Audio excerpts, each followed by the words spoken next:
今天用红薯做个好吃的，先把红薯皮去掉，然后切成薄片，这样更容易成熟。这些红薯片一共是240克，凉水放进蒸锅，水开后大火蒸10分钟。准备30克奶粉，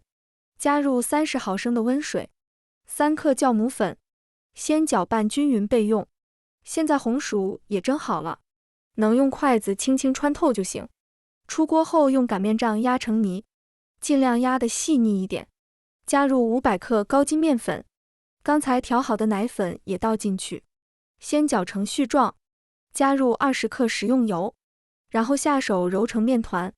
最后像这种中等软硬的光滑面团，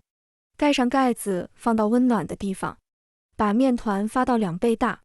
案板上撒点干面粉，把发好的面好好揉一揉，排里面的空气，再搓成长条，分成大小均匀的8个面剂，再把面剂揉一会儿，整理成一个圆形，然后用擀面杖擀成牛舌状，上面撒点洗干净的蔓越莓干，再从一头卷起来，把封口处捏紧，然后从中间切开就行了。电饭锅底部和侧面刷一层食用油，处理好的面剂底部沾一层蜂蜜，均匀地摆进电饭锅里，在上面也刷一层蜂蜜，撒上黑芝麻，先不要开火，盖上盖子2次发酵20分钟。醒发好以后，打开煮饭功能，等它自动跳键就行了。闻着好香啊，底部的颜色金黄，吃起来脆脆的，掰开能看到里面还有点拉丝，上面的部分非常松软有弹性，